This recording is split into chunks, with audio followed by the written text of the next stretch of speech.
Does Zont1x aim low or not is a question that wakes me up in the middle of the night in a cold sweat. And the dream I'm having is a nightmare where someone stops me on the street and they say, "Vu, does Zont1x aim low?" And I go, "That's funny. That's a cool reference. I like that. That's cool. I like that you've got this reference." And then I'm keep walking and 2 feet away, another guy stops me on the street and he says, "Zont1x aims low, doesn't he?" And I go, "That's cool. And that's nice that he recognized me," and that's only the third time that's happened. And then I'm like, talk with that guy for a second. I'm like, "Yeah, he does aim low. That's cool." And then I go, I continue to take 2 more steps down the road, and someone else asks, "Does Zont1x aim low or not?" And I go, "Guys, is this a fucking flash mob? Why are so many people asking?" And then someone calls across the street, and they go, "Zont1x doesn't aim low. You're a fucking idiot. It doesn't aim low.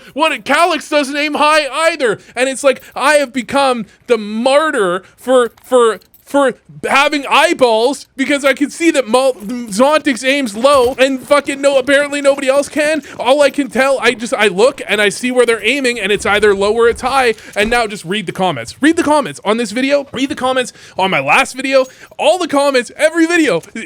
This happened because Zont1x is aiming low. This happened because Zont1x is aiming high. This is because, guys, if you say he's aiming for the second head, that ain't funny, okay? That's not funny because everyone says it. I saw a Reddit thread mention Zont1x, 4 separate responses. Someone said it does double damage, which is the same joke with different wording. And 3 other people said it was because he's aiming for the second head.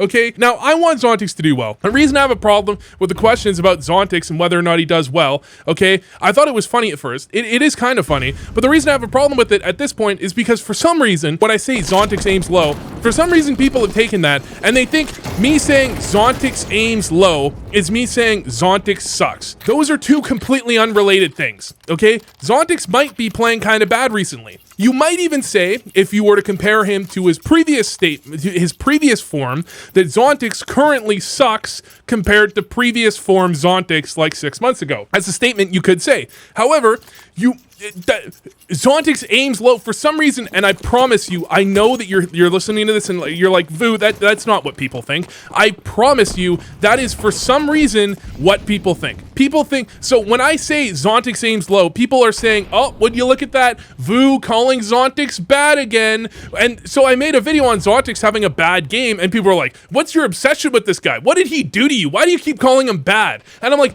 "Brother, this is the first time I've called him bad. The other 5 times I was just saying he aimed low." And I really want Zont1x to do well. Okay, I actually want Zont1x to do well because it's an alternative playstyle that I think is worth looking into, and I think it has some merit, like especially in the crouch meta we have right now where people are constantly crouching. And so they put out a chart recently of headshot accuracy and spotted accuracy, isn't spotted timing or whatever, how fast you hit someone once they're on your screen, and whether or not you hit them in the head. And Zont1x is way off to the right in that his spotted accuracy is crazy high. He hits them like very quickly when they're on his screen, and he doesn't whiff, and he doesn't hit them in the fucking head. Okay, so he definitely does the aim low. That's no surprise to anybody. But the idea is that because he's not aiming for the head, like think about it. If you're aiming for the head, but you only hit someone in the head 40% of the time, well, 60% of the time you whiff 4 bullets for nothing. Because if you don't hit them in the head, are you really hitting them in the body? And then are you really hitting the second or third bullet in the body? No, you don't hit them in the head initially, and then you don't hit them in the head for the next few bullets, and then you swap and you start finishing them off in the body, right? So if you only have, for example, a 40% headshot percentage, then it might actually just be statistically far better to shoot them in the body. Now, it might be at the pro scene that there's something going on that maybe like pros realize Zont1x is doing that, and so they try and send Nico to duel Zont1x because Nico actually will hit him in the head every fucking time, or something like that. I don't know. I think it's actually not, I don't think Zont1x's struggles seem to be almost at all to do with his aim, although he's had some whiffs. It's like, I think if you took previous Zont1x from like 6 months ago and put him here, and like he didn't have like he wasn't getting countered and all these other problems, right? And he wasn't probably like it feels like he might be getting in his own head. Although he says that like they're mentally super strong or something. I don't know. I'm not sure I believe that, but whatever. Okay. I don't think it's his aim at all that is the cause of Zont1x's problems. Now, the reason I'm looking at this game here because people were like, Vu's not going to watch the Zont1x game. He's afraid to watch the game where Zont1x has 16 kills. The reason I'm afraid to watch the fucking game is because I just every fucking comment, man. It's like I'm cool. Listen, guys. It's funny. Okay, it's funny. It's funny. All right, a little bit. It's funny to find references to Zont1x in a ROPS video, okay? It's funny to find references to Zont1x in a Monacy video. It's a little less funny when it's like, I make a video on Zont1x and there's like 17 fucking thousand, literally 90% of the comments are on Zont1x aiming low and they're not even original. They're just the same comment over and over and over. Guys, it's okay. You can make that comment. I feel like at some point it kind of almost turns into like harassment, and it's not like I'm trying to be that dude. It's just that like the comments are like being that way. I don't know, man. Like I feel bad if like Zont1x watches I don't know if he's gonna watch the video, but I know some pros have like browsed some of these videos once in a while, and I would feel bad if like it's one of those things. I would feel kind of whatever. Okay, Zont1x, cool. He's got a few kills already. He's shot them all in the body. Apparently he gets 16 kills this half, I think 15 or 16 kills without a single headshot, which is actually kind of, I mean, it's crazy. It's crazy. We all have to accept that that's kind of wild. By the way, when I see people on Cat throw that molly, they almost never throw it fast enough. You have to throw it like 135 or something, like Zont1x threw it there like 135, I think. Because it is surprising how fast that people can actually get to like walk through underpass without you hearing them. I think it's a little slower now because you used to have these little like the sides of underpass used to not make the tile sound, so now you have to walk I think a little bit more aggressively without it being super obvious where you are. So Snacks just walked through and I think flanked through all of B just to find out that B is completely empty, which is something. I just want to double check because what was Snacks clearing from? I think Snacks came through window, right? So through underpass. Tell me he doesn't go up connector. No, they boost. Oh yeah, okay, they boost. Snacks comes through. This is just hilarious because B side is completely clear, and he's like, "What the fuck?" And yeah, B side's completely clear. Zont1x is in a pretty good position. I mean, Zont1x actually has a really, really good series this series, and it's a shame that they end up losing this series. But that such is the way of the world. Zont1x permanently worried about someone coming through underpass because he doesn't realize that the guy that went underpass actually boosted window and flanked. And they're actually just going to save in the 4v4. And Zont1x is going to die. Okay. That was a round of Counter-Strike. If I've ever seen a round of Counter-Strike, that was one of them. That was definitely a round of Counter-Strike. So this is one way to clear the bench angle. If you sit at the back wall, you can stay crouched, or not at the back wall, but near it. You can stay crouched and your opponents can't see you, and then you can kind of stand up into it to like catch people as they're already peeked at, like they think it's clear and you stand up into them. I think both have their merits depending on how you're feeling. But Zont1x in the off angle ends up getting a bit aggressive as the utility gets thrown, and this is just kind of bad timing, I think, from G2. Like when that molly gets thrown, obviously that's the timing. Well, I think most likely Monacy's thinking this is the molly that like gets this whole area because that's what most mollies throw. But then Nico threw the one that was a little bit deeper, maybe accidentally. And so they just think there's no gap there, and Zont1x just catches both of them. But somehow Zont1x, neither of those is headshots. Yeah, so the first one he dinks him and then finishes him in the body. So like a half where Zont1x doesn't get any headshots is like pure luck. Because it's the same thing where it's like people crouching. Zont1x has like a 35% headshot percentage. It's actually kind of incredible how high Zont1x's headshot percentage is for the fact that he, for the most part, just never aims for the head. Like on pistol round, he kind of aims for the head, but even with an MP9, I think it's kind of suspect. Okay, like I'm gonna keep it real here. Okay, keep it 100. With an MP9. You should probably, definitely, for sure, absolutely be aiming for the head. I think that it's fair to say if you're aiming for the body with an MP9, you're making a mistake. Okay, same thing with like a fucking USP or whatever. But he aims for the head with USP. But if he didn't, I'd be like, that's probably an error, right? But with the M4, I think this is fine.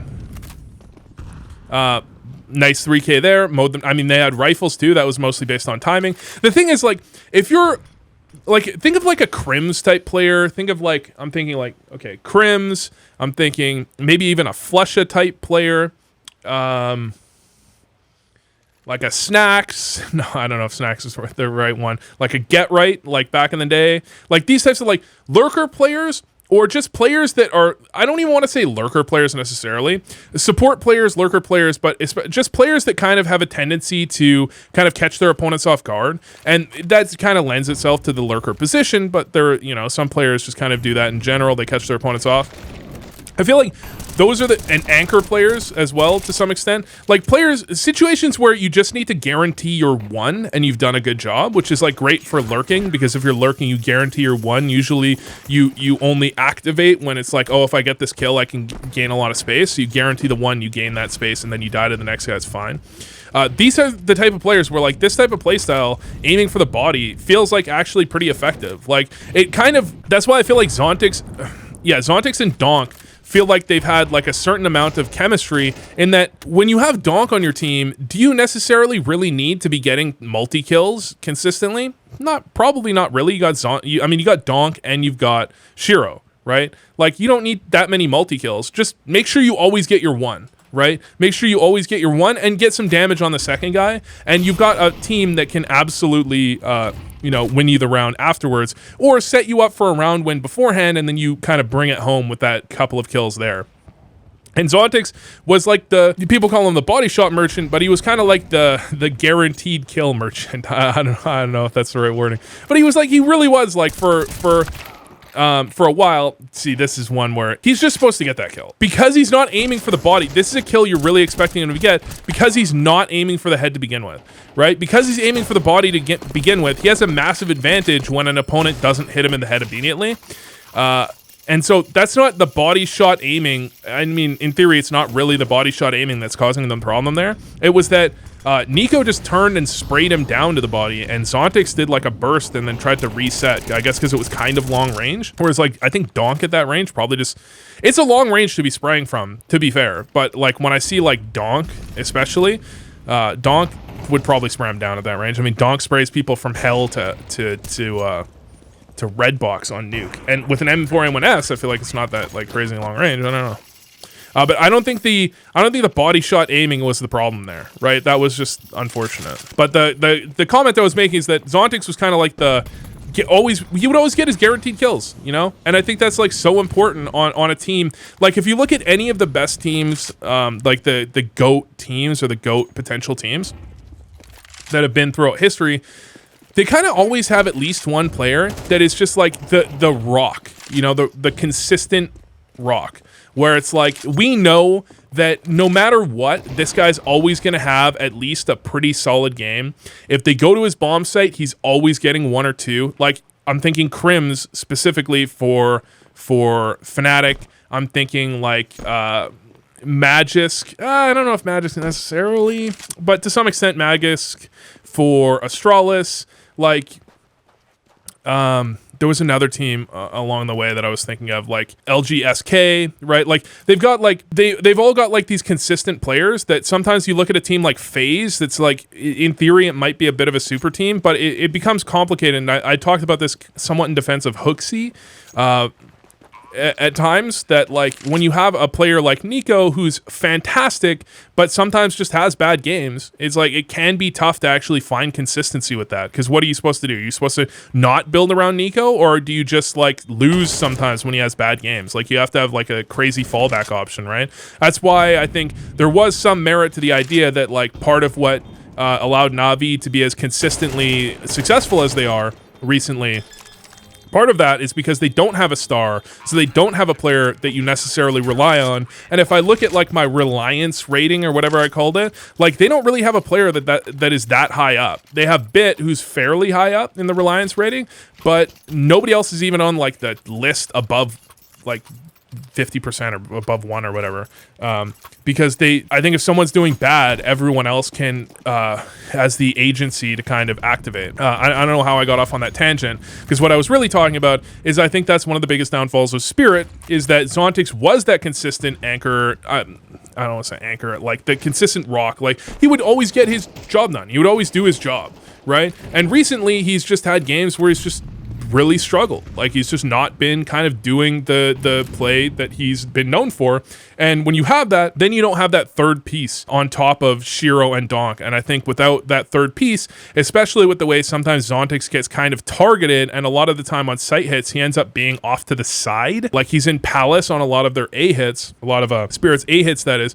He's in Palace. Like, Mao's have been a team that have targeted him in Palace, taken him down, and then that's completely toppled over the entire A hit, and it's like tough for Spirit to recover from that. And I'm not too super pro Spirit. Like, do I think Chopper's the best IGL of all time? I think he's fairly limited. I think he's got a really strong style, but when that's going wrong, when I don't think that they necessarily call out of that effectively. But at the same time, I think Zont1x's kind of weaknesses recently have been an unfortunate reason behind the downfall. And again, I don't think it's Zont1x's playstyle that's the problem. It seems to be more about a lot of other things than just aiming for the body. Because he can absolutely have games like this, and he does a lot of kind of like shooting people in the side. He just needs to guarantee the kill. And if he plays players that don't just instantly one-shot him to the head, so maybe I could see him struggling against certain players. Maybe as I could see him having like a bad head-to-head kill KD versus like Nico or Malbs or like a Bit or something like that. I could see him having struggle against specific players, but generally I think like it should be a pretty successful playstyle. But you know what? The reason, even though I like Zont1x, even though I want nothing but the best for my boy Zont1x, okay, and Donk, it's tough for me to want to make a video on this when it's just going to perpetuate the nightmares I have, where I wake up in a cold sweat and think to myself, why is it that I am the only one capable of seeing where someone's crosshair is and recognizing if that's high or low?